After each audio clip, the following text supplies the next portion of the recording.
오늘 신론 세 번째 시간이고요. 오늘 저희가 배울 부분은 삼위일체 하나님에 대해서 이 시간 함께 강의를 나누고자 합니다. 예, 삼위일체를 설명하기 앞서서 그 개념을 설명하기 위해서 제가 아마 예를 하나 들어보겠습니다. 여기에 사람 A, B, C라는 사람이 세 사람이 있고요. 여기에 강아지 개 B, C라는 세 종류의 개가 있습니다. 자, 사람과 개는 엄연히 다르죠. 예, 본질이 다르지 않습니까? 맞죠? 그래서 이 사람과 개를 구별하는 것을 오늘 우리가 살펴볼 하나의 개념으로 이것을 이제 본질이라고 할 수 있습니다. 본질, 호모우시우스, 본질이 다른 거죠. 사람과 개는. 예, 사람과 개는 본질이 다릅니다. 그런데 똑같은 사람 A, B, C가 있는데 A랑 B가 서로 같은가요? 네, 다르죠. 강아지가 A, B, C가 있는데 A, B, C가 서로 같나요? 다르죠.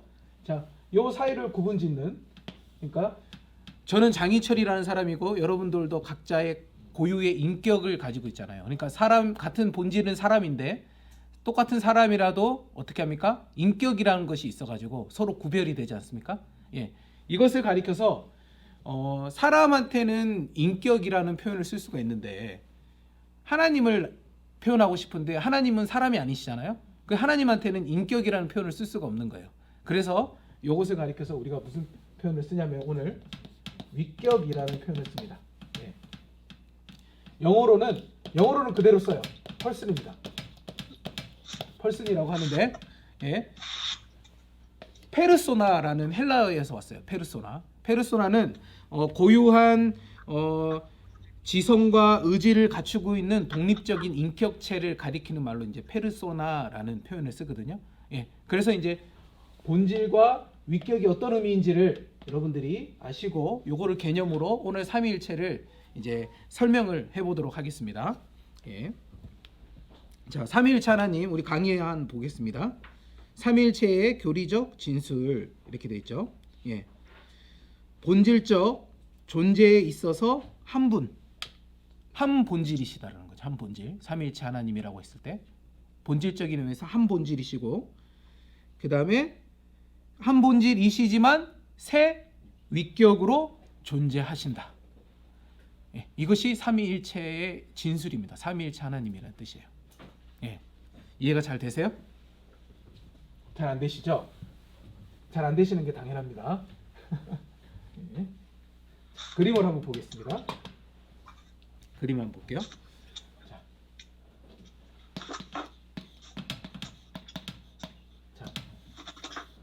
한 본질 하나님이시죠. 한 분 하나님이세요. 하나님은 여러분이 아니시라 한 분이십니다. 그분은 본질상 한 분이세요. 한 분. 그런데 이 본질상 한 분이신 하나님이 세 가지의 위격을 가지고 계시는데, 성부 하나님, 누구요? 그 다음에 성자 하나님, 그 다음에 성령 하나님, 이렇게 세 위격으로 구별이 되신다는 거예요. 섞여 있는 것이 아니고 혼재되어 있는 것이 아니고 구별되어 있다라는 거예요. 구별되어 있다는 거예요. 그래서 성부 하나님은 성자 하나님을 낳으셨다. 성경에 보니까 시편에 보면 낳으셨다. 이걸 뭐라고 하면 출생이라고 합니다.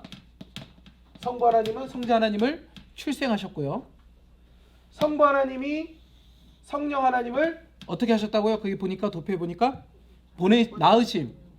나오심 맞죠? 요거를 나오심, 발출이라고 합니다. 발출. 예. 그리고 성자 하나님이 성령 하나님을 어떻게 하셨어요? 보내셨다. 보내심, 미시오.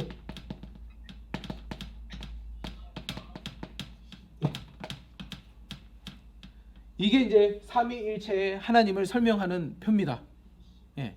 그래서 이걸 조금 더 자세하게 설명을 해보자면, 자, 하나님의 신격에는 몇 위가 계세요?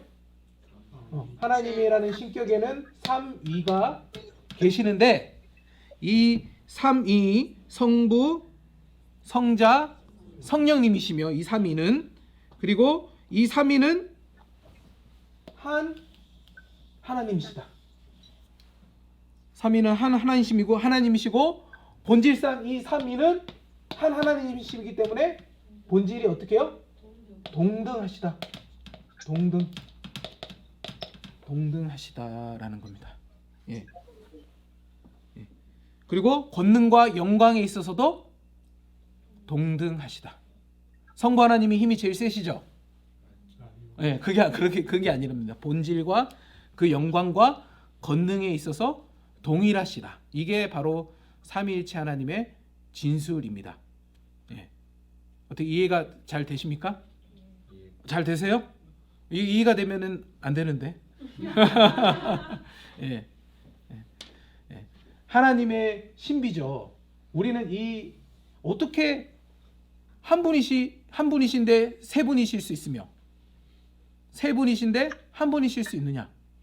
예.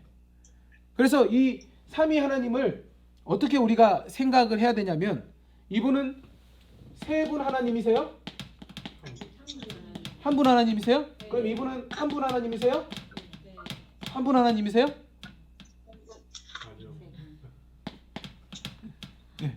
자, 세 분 하나님도 아니시고 한 분 하나님도 아니시다. 그 중간에 어느쯤이다 라고 설명을 할 수가 있습니다. 예. 그러니까 세 분 하나님이라고 주장하는 이단들이 있었습니다.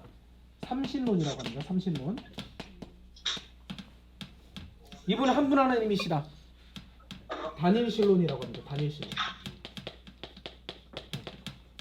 이게 다 삼위일체 하나님을 설명하는 과정에서 오류에 빠졌던 이단들입니다. 예, 나중에 뒤에 가서 설명을 드리겠습니다. 예. 삼신론과 단일신론. 예. 음소거 좀 하겠습니다.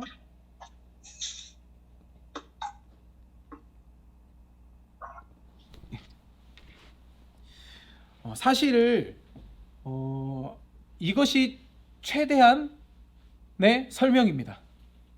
예. 이 이상 어떻게 설명할 수가 없습니다. 예. 신비적이죠. 하나님의 신비죠. 하나님의 신비를 우리가 우리의 머릿속으로 이해하고 그분을 우리가 온전히 이해할 수 있다면 이미 그분은 하나님이실 수가 없는 겁니다. 예. 예. 그렇기 때문에 우리는 이 삼위일체 하나님을 명확하게 분명하게 이해할 수가 없고 이것이 최선이라고 할 수밖에 없는 겁니다. 최선. 예. 삼위일체 하나님 우리의 머리로는 이해할 수 없습니다. 예. 예. 완전한 이해는 사실상 불가능하고요. 그래서 성경이 말하고 있는 바를 따라서 아 그렇구나 하나님은 삼위일체로 존재하시구나 라고 우리가 그냥 그렇게 받아들이는 수밖에 없는 거예요. 예. 예. 이해할 수 없는 신비로 우리가 하나님의 그 신비의 부분을 우리가 여지를 남겨드려야 되는 거죠. 예.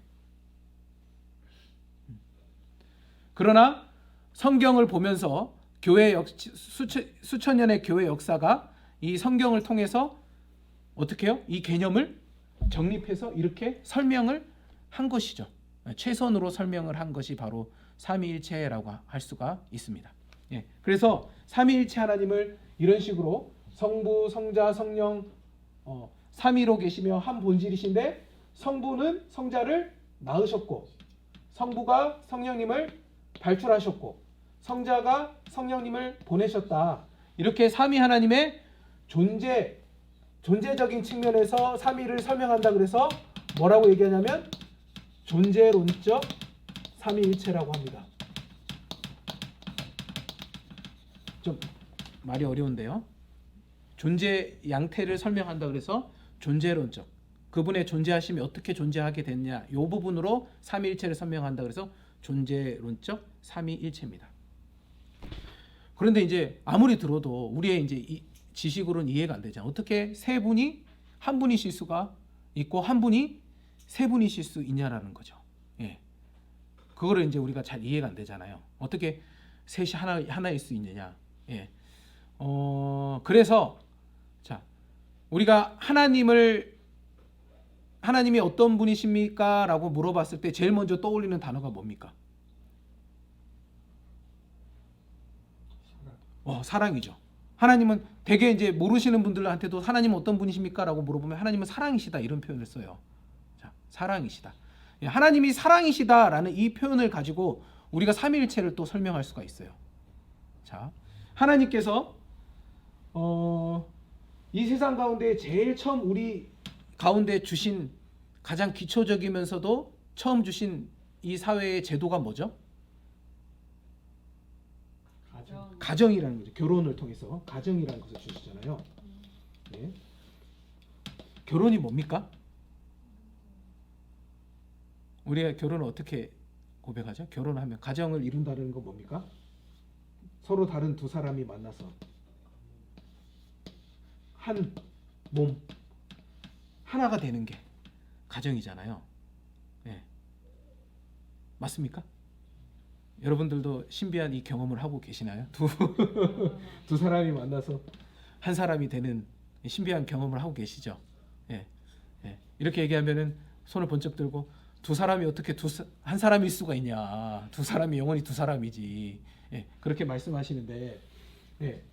자, 우리가 삼위 하나님이 세 분이 세 위격으로 계시는 성부, 성자, 성령 하나님이 한 분이시다라는 사실이 우리가 아무리 설명을 들어도 어떻게 셋이 하나일 수 있냐라는 것을 우리가 이해할 수 있습니까? 없습니까? 없습니다. 우리 인식적인 한계죠. 예. 어떻게 세 분이 한 분이실 수 있냐? 그 세 분의 그 신비한 연합을 아무리 설명해도 이해할 수가 없습니다. 예. 그런데 하나님께서 우리 가운데 뭘 주셨어요? 가정이라는 것을 주셔가지고 우리가 가정을 통해서 서로 다른 남녀가 만나서 두 사람이 만나서 하나가 된다라는 말의 의미가 뭔지를 우리가 결혼 생활을 통해서 어떻게 합니까? 어렴풋이 알게 되는 겁니다. 아, 어떻게 다른 두 사람이 하나일 수가 있을까? 맞죠? 우리가 천국에 가면은 우리가 누구를 보고 누구와 함께 거하며 누구로부터 만족과 행복을 느끼며 복을 누리며 삽니까? 하나님이시잖아요. 하나님. 이 하나님이 삼위일체 하나님이시잖아요. 그런데 그 삼위일체 하나님의 존재 양식, 세 분이 어떻게 한 분이시다, 이거를 우리가 이해 못하고 천국에 가면 그 천국이 어떻게 우리에게 기쁨이고 즐거움이고 행복이 될 수가 있겠습니까? 그러니까 하나님이 이 세상에서 우리에게 하나됨이라는 것이 무엇인가를, 천국에서 우리가 누려야 되는 그 기쁨이 무엇인가를 가정을 통해서 미리 어떻게 해주시는 거예요. 우리를 통해서 맛보도록 해주신 거예요. 가정이 축복인 거죠. 사실은 결혼이라는 것이. 이게 가정뿐만 아니라 요한복음에 보면은 예수님께서 마지막 십자가에 달리시기 전에 대제사장적 기도를 하시는데, 그때 무슨 기도를 하시냐면, 아버지와 내가 하나인 것처럼 저들과 내가 어떻게 되게 하소서? 하나이길 원합니다. 그리고 저들도 아버지와 하나 되길 원합니다. 예. 우리가 가서 삼위 하나님과 뭐가 되는 거예요? 천국에 가서 하나가 되는 겁니다. 하나가. 예. 이 하나가 되는 게 뭔가? 이게 이제 천국의 기쁨인 거죠. 여기서 이제 온전한 사랑을 느낄 수가 있는데, 이 삼위 하나님의, 자, 만약에 삼위 하나님이 삼위로 계신 분이 아니시라 이슬람과 그 다음에 유대교가 주장하는 대로 성부 하나님만 계시는 분이라면 하나님은 사랑이실 수가 있을까요? 어떻게 생각하세요? 성부 하나님만 계시는, 우리가 하나님의 속성 배우면서 하나님의 자존성 배웠죠. 하나님은 영원 전부터 홀로 아무런 존재의 영향 없이 홀로 존재하신 그분. 그런데 그분이 홀로 계셨어요. 영원 전부터. 그런데 그분이 사랑이다 라는 말이 성립이 될 수 있냐는 거예요. 사랑이란 건 뭡니까? 대상이 있는 거잖아요. 맞죠? 혼자 사랑할 수가 없는 거예요. 사랑이란 것은. 그런데 그 하나님이 삼위 하나님이 아니라 성부 하나님만 계셨다면 그 하나님이 하나님일 수 있냐는 거예요. 만약에 그 하나님이 사랑이시라면 그 사랑은 우리가 알고 있는 사랑이 아니라 지극히 자기 자신을 사랑하는, 자기만을 사랑하는 이기적인 사랑이죠. 예. 그런 의미에서 하나님은 사랑이시기 때문에 그분은 어떻게 존재하신다? 삼위로 계신다. 이 삼위의 영원전부터 이 삼위의 우리가 알 수 없는 이 신비한 연합, 이 연합이라는 거, 하나가 된다라는 거. 이 연합 속에서 세 분은, 세 분이라고 말하면 좀 새 위격의 하나님은 어떻게 하셨어요? 영원전부터 서로를 사랑하신 거예요. 그 사랑으로 우리를 어떻게 하십니까? 사랑하시는 겁니다. 그래서 하나님은 사랑이시다라는 말이 될 수가 있는 거죠. 이게 바로 삼위일체를 어떻게 설명하는 거라고요? 존재론적인 측면에서 삼위일체를 설명하는 방법입니다. 조금 이해가 되세요? 자, 그러면 존재론적으로 삼위일체를 설명할 수 있다면 또 다른 방법이 있겠죠? 자, 또 다른 방법으로 경륜적 삼위일체가 있습니다.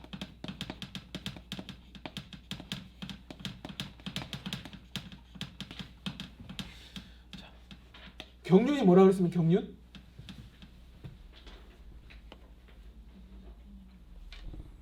경륜? 제가 무슨 말을 하면서 이 경륜이라는 단어를 설명해 드렸는데,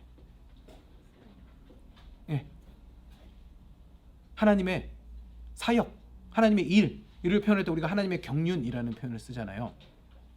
하나님께서 하시는 일입니다. 자, 그래서 우리가 성부 하나님이 하시는 사역에 대해서 우리가 뭘 말하냐면, 성부 하나님이 무슨 일 하셨죠? 창조. 자, 그 다음에 창조만 하셨나요? 섭리 가운데 우리를, 맞죠? 보존하시고 다스리시죠. 성부 하나님, 섭리하시는 하나님. 자, 그러면 성자 하나님이신 예수님은요, 무슨 일 하셨습니까?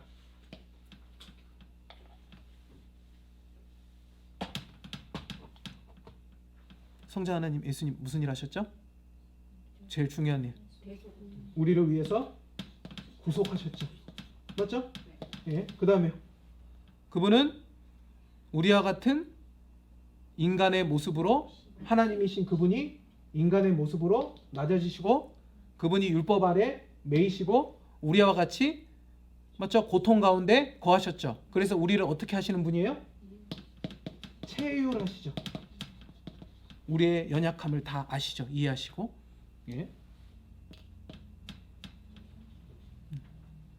자, 그 다음에 성령 하나님은요?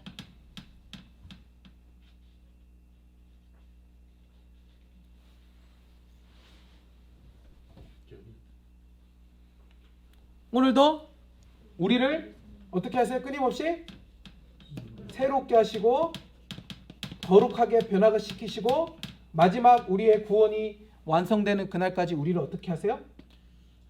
끌어가시죠. 이끌어 가시죠. 이게 성령님이 하시는 일이죠.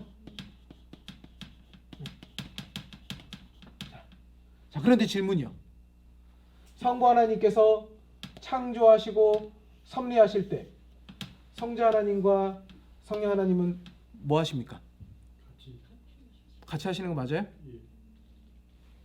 성자 하나님이신 예수님이 우리를 위해서 십자가에서 구속하시고 체휼하실 때 성부 하나님과 성령 하나님은요?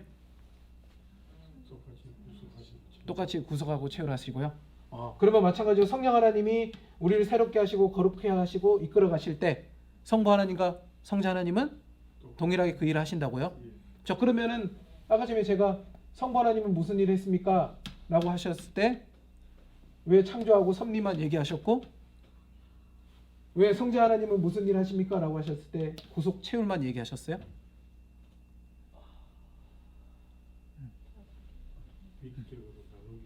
네, 여러분들이 아주 정확하게 얘기하시는 게 맞아요.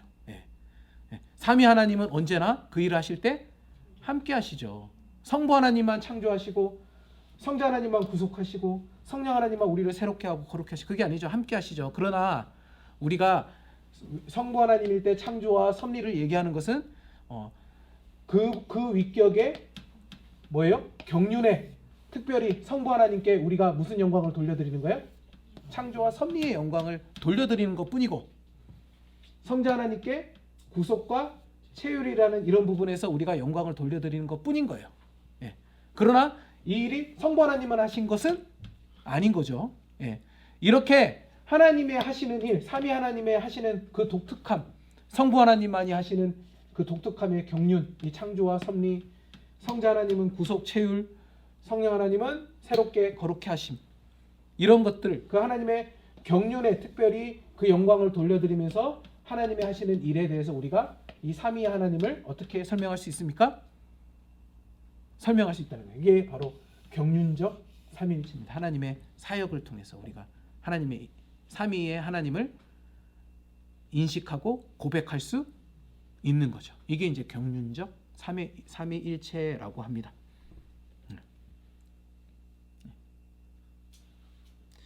자, 그래서 어렵지만 자, 우리 그 강의안 보시면 도표 밑에 보시면요. 자, 보다 이제 구체적으로 설명을 하는데요. 자, 우선은 이 도표 안에 한 하나님, 즉 신적인 존재 안에서 유일에 분할할 수 없는 본체, 신성이 있다라는 거. 삼위의 하나님 안에는요, 삼위일체 하나님 안에는 분할할 수 없는 한 본체, 그 신성. 예. 자, 그래서 이 본질, 하나님이라는 이 권능, 이 본질은 세 위격의 하나님이 어떻게 하세요? 서로 함께 하시죠. 그래서 신격에 있어서는 삼위 하나님이 어떻게 서로 공유하시죠. 삼위 하나님, 삼위일체에서 신격에 있어서는 공유하시는 삼위 하나님이 맞죠? 예. 그러나 그 위격에 있어서의 독특함에서는 어떻게 서로 구별되시고 비공유적인 속성을 가지고 계시는 거예요. 네. 그래서 밑에 보면 세 위격, 이러한 한 신적 존재 안에는 세 위격들, 즉 개별적인 실체들이 세 실체들로서 존재하시고, 그것은 바로 성부 하나님과 성자 하나님과 성령 하나님으로 존재하신다라는 거죠. 이게 삼위일체입니다. 그렇기 때문에 한 하나님이시면서 동시에 세 위격이신 분이시기 때문에, 자, 각 위는 하나님이시기 때문에 어떡합니까? 서로 동등하세요. 동등. 예, 동등성입니다. 동등성. 그래서 각 위는 하나님이시고요. 하나님의 나누어지지 않는 전 본체가 삼위의 각자에 동등하게 속한다. 아까 전에 뭐라고 했죠? 그 신격은 서로 공유하신다. 예. 예. 하나님의 각 속성이 삼위 하나님 각자에게 동등하게 속한다라는 거죠. 예. 이게 이제 동등. 위격도 각각 동등하게 구별돼서 있다라는 겁니다. 예. 그런데 동등하신데 다음에 차서성. 예. 이 삼위 하나님은 본질상 한 분이시고 서로 동등하신데, 이 삼위 하나님, 삼위일체 하나님 안에는 질서가 있습니다. 질서. 그게 이제 차서성입니다. 질서. 예. 이 질서라는 게 뭐냐? 자, 신적 존재 안에 있는 삼위의 실존과 활동은 분명하게 정해진 순서로 표시된다. 그래서 자, 우리 아까 전에 제가 제일 먼저 뭐를 말씀드렸죠? 삼위 하나님 중에서 성부 하나님, 그분이 성자 하나님을 어떻게 하셨어요? 낳으셨어요. 그렇기 때문에 성부 하나님을 우리가 먼저 말하고 성자 하나님을 말합니다. 예, 맞죠? 그리고 성령 하나님, 성부 하나님이 성령 하나님을 발출하셨고, 성자 하나님이 성령 하나님을 보내셨기 때문에, 예, 그 다음에 우리가 제3위의 하나님으로 성령 하나님을 얘기하는 거예요. 그래서 1위의 성부 하나님, 2위의 성자 하나님, 3위의 성령 하나님을 이야기합니다. 예. 이게 이제 차서성입니다. 3위 하나님과의 질서죠. 예. 성부 하나님이 힘이 제일 세시고 제일 어른이니까 1위다, 그런 의미가 아닙니다. 예. 예수님께서요, 언제나 자신의 사역을 하실 때 예수님이 자신의 일을 하러 오신 게 아니라 무슨 일을 하러 오셨다고 말씀하셨어요? 아버지 일을 하시기 위해, 아버지의 뜻을 이루기 위해 오셨다라고 하셨어요. 그리고 늘 예수님이 자신에게 돌아오는 영광을 보시면서 이 영광을 누구에게로 돌렸었습니까? 아버지에게로 돌리셨습니다. 예수님은. 네. 늘 예수님은 그렇게 사역을 하셨어요. 자신이 드러내지 않고 누가 드러나시도록? 성부 하나님이 드러나시도록. 자, 그 예수님이 성령 하나님에 대해서 말씀하실 때 기억나실지 모르겠지만 예수님이 그 성령 하나님이 오시면 무슨 일을 한다고 그랬습니까? 우리 계시에서 마지막에 성령 하나님이 하시는 일에 대해서 얘기를 했을 때 성령이 오시면 그가 뭐를 해주신다 그랬어요? 내가 가르쳤던 모든 말과 그 뜻과 의미를 성령님이 어떻게 해주시겠다고? 깨닫게 해주시겠다. 성령 하나님은 곧 누구를 증거하러 오시는 분이시다? 성자 하나님을 증거하러 오시는 분이시다. 네. 성령 하나님이 오셔서 성령 하나님의 일을 따로 하시냐? 아니다. 성령 하나님의 일을 따로 하시는 게 아니라 성령 하나님의 일은 제2위이신 성자 하나님을 증거하는 일이고 성령 하나님이 하시는 일은 성자 하나님의 하신 그 일의 영광을 우리 가운데 어떻게 해요? 개인에게 적용시키고 구속하시고 드러내시는 일을 하시죠. 성령님은 철저히 자신을 감추시고 누구를 드러내세요? 성자 하나님을 드러내시죠. 이게 삼위 하나님 간에 있는 질서입니다. 예. 예. 제가 어디서 우스갯소리를 들었는데 너무 우리가 예수님에 대한 찬양만 너무 많이 한다고. 예. 성령님이 어떻게 하신다고요? 소외받으신다고. 쓸쓸히 하시는 거 아니에요. 우리 성령님의 찬양을 좀 합시다. 이런 얘기를 어디서 들었는데 예. 그게 사실은 이 삼위 하나님의 이 차서성, 질서를 이해하지 못하는 사실은 웃긴 것도 아니고 맞죠? 잘 이해하지 못하는 데서 나오는 잘못된 말이죠. 성령님이 충만할수록 누가 드러나시는 거예요? 성자 하나님이 드러나시는 거예요. 예수님을 우리가 고백하고 그 예수님을 찬양할 때 그곳에 누가 제일 충만하신 거예요? 성령 하나님이 충만하신 겁니다. 이게 이제 삼위 하나님 간의 질서죠. 이렇게 삼위 하나님 간에는 서로 차서성이 있다. 그래서 이 질서로 보아 성부가 제1위, 성자가 제2위, 성령이 제3위라고 말할 수가 있습니다. 그리고 이 3위는 구별되는 어떤 위격성, 우리가 우리의 머리로는 이해되지 않지만 성부와 성자와 성령으로 구별되는 위격성을 가지고 계신다. 속성이 있으시다라는 겁니다. 이것이 바로 삼위일체 하나님입니다. 그래서 삼위일체 하나님의 성경적인 증거, 구약에 보면요, 이 하나님이라는 표현이 복수형의 형태로 많이 나옵니다.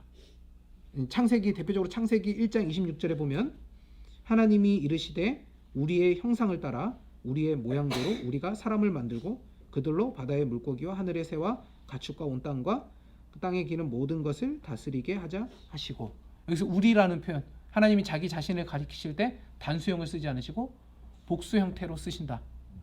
요게 삼위일체 하나님에 대한 우리가 성경적인 증거로 확인할 수 있는 부분이다라는 거고요. 그뿐만 아니라 창세기 11장 7절에도 보면 바벨탑 사건 아시죠?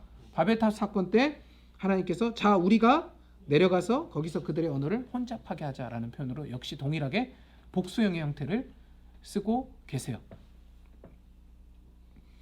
뿐만 아니라 여호와의 사자의 신격 묘사라는 부분이 있어요. 이게 무슨 말이냐면요, 창세기 16장 7절에서 13절을 보면은 여호와의 사자, 천사죠, 맞죠? 천사가 아브라함에게 나타나가지고 이렇게 막 하나님의 일들을 막 얘기하고 아브라함과 대화하는데 뭐예요? 그 천사가 곧 뭐라고 고백합니까? 여호와 하나님이라고 얘기해요. 여호와 하나님, 천사와 여호와 하나님은 분명히 다른 존재잖아요. 그런데 천사가 곧 하나님이시다라는 성경의 표현들이, 여러 표현들이 나온다는 거예요. 이건 뭐냐면 제2위이신 성자 하나님이 어떻게 해요? 우리 가운데 오셔서 여호와의 사자의 모습으로 나타내신 하나의 성경적인 증거다라고 할 수가 있는 거예요. 그러면 한 분 남으시죠? 성령님. 성령님은 그러면 구약의 증거가 없을까? 한번 볼까요? 뒤에. 자, 영은 확실한 인격이다. 이사야 48장 16절에 보면은 하나님은 영이시다. 영. 여호와 하나님은 영이시다라는 표현이 나오죠. 영이신 그분이 곧 여호와 하나님이시다라는 표현이 나오죠. 그분 역시 바로 성령 하나님을 가리키고 있는 표현들이죠. 그래서 구약에는 보면 이런 표현들을 통해서 우리가 삼위일체 하나님을 찾아볼 수 있습니다. 그런데 신약에 오면 더 뚜렷하게 우리가 삼위일체 하나님을 발견할 수가 있죠. 신약에 보면 예수님의 세례, 예수님께서 세례 요한에게 세례를 받으셨을 때 그 예수님이 세례를 받으실 때 하늘이 열리고 이는 내 사랑하는 아들이라 라고 하나님이 성부 하나님의 음성이 들렸고 그리고 뭐가 성령이 비둘기 같은 형태로 오셨다. 이게 바로 삼위 하나님의 성경의 증거라는 거죠. 그리고 예수님의 고별 강화, 예수님의 그 요한복음에 보면은 그 대제사장적 기도에 예수님이 아버지가 나와 곧 무엇이다? 하나다. 이런 표현들이 나오잖아요. 삼위 하나님에 대한 표현들이 그 고별 강화에 보면 나옵니다. 요한복음 14장에 16장에서 읽어보시면. 그리고 또 예수님이 마지막 그 마태복음의 제일 마지막 가면 제자들 향해서 대위임령을 주시죠. 그때 뭐라고 말씀하시면 그러므로 너희는 가서 모든 민족을 제자로 삼아 아버지와 아들과 성령의 이름으로 세례를 베풀어라 라는 표현이 나오죠. 다음으로 사도들 역시 축복 기도를 할 때 고린도후서에 보면 주 예수 그리스도의 은혜와 하나님의 사랑과 성령의 교통하심이 너희 무리와 함께 있을지어다라고 이 삼위 하나님을 근거로 축복을 하고 있는 모습을 통해서 우리가 충분히 삼위일체 하나님의 성경적인 증거들을 확인해 볼 수 있습니다.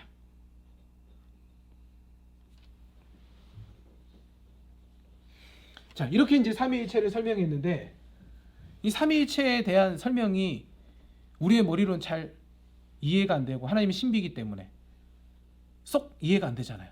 그러니까 인간이 얼마나 교만하냐면 이 하나님의 이해 안 되는 이 신비를 어떻게 해야 됩니까? 그대로 내버려 둬야 되는데 어떻게 해서든 이거를 우리의 지식 안에, 우리의 체계 안에 하나님을 끌어맞추려는 거, 하나님을 끌어내리는 거죠.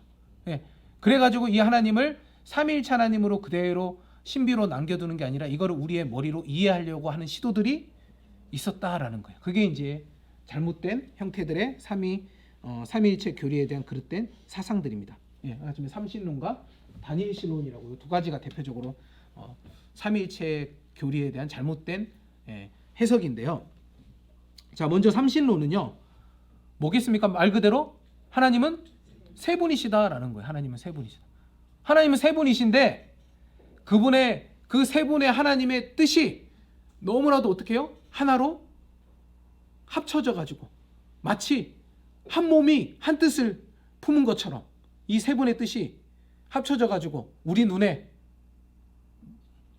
뭐예요? 한 분으로 보이는 것뿐이다 라고 얘기하는 게 삼신론입니다.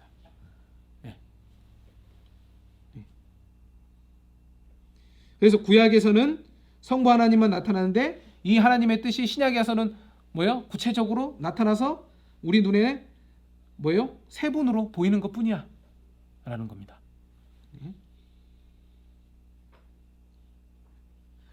그래서 아까 전에 성부 하나님이 성자 하나님을 어떻게 하셨다고요?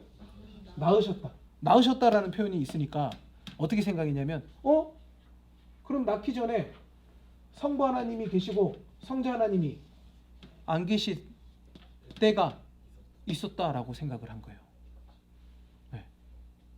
그래서 뭐합니까? 그래, 성부 하나님이 더 위이시지. 성자 하나님을 낳으셨으니까. 맞죠? 그런 의미에서 성자 하나님은 뭐가 되는 겁니까? 피조물과 같은 거예요. 그러나 그 능력에 있어서 뛰어나기 때문에 성부 하나님과는 동일하지 않아. 그러나 유사해. 유사 본질을 얘기합니다. 유사 본질. 예. 이게 누구였냐? 아리우스라고. 초대교회에 나타났던 가장 첫 번째 이단입니다. 이단. 아리우스. 예. 여러분들 이제 요 신론 끝나고요. 초대교회사 배울 겁니다. 초대교회사 배우면 가장 중요한 사건 중에 하나입니다. 이 아리우스가 나타나서 뭐예요? 유사 본질을 얘기하는 거예요. 성자 하나님의. 그래서 어떻게 합니까? 콘스탄티누스 황제가, 당시 로마 황제가 종교 회의를 소집합니다. 그게 무슨 회의였을까요? 여러분 아세요? 니케아 공의입니다. 니케아 공의. 그 니케아 공의에서 이 아리우스가 이단으로 정죄가 되고 삼위일체 하나님이 이 개념이 그때 어떻게 된 거예요? 확립되게 된 거예요. 예. 그래서 이 삼신론은 영혼으로 가면 성부만 존재하시다가 성부와 성자가 있었고 조금 지나서 성부, 성자, 성령이 계셔서 세상을 창조하셨다. 예. 그렇게 말하므로 영혼으로 가면 성자와 성령이 있지 않았던 때가 있었다라고 주장했던 이 아리우스가요. 325년 니케아 공의에서 이단으로 정죄되었습니다. 예. 이게 이제 삼신론이 이제 대표적인 잘못된 삼위일체 교리인 거예요. 예. 유사 본질, 다른 본질 이렇게 얘기합니다. 삼위 하나님의 세 육격에. 예. 그런데 삼신론이 있으면 또 반대로 한 분이시다라고 주장하는 단일신론자들이 있겠죠. 단일신론자들. 예. 여기서 보면은 양태론이라고 하는데요. 똑같은 말입니다. 양태론. 똑같은 말인데요. 이게 무슨 말이냐면 원래는 한 하나님이다. 그런데 그분이 어떻게 해요? 때에 따라서 그 모습을 여기서 보면 모드, 양태, 태 그 모습만을 바꿔서 나타나셨을 뿐이다.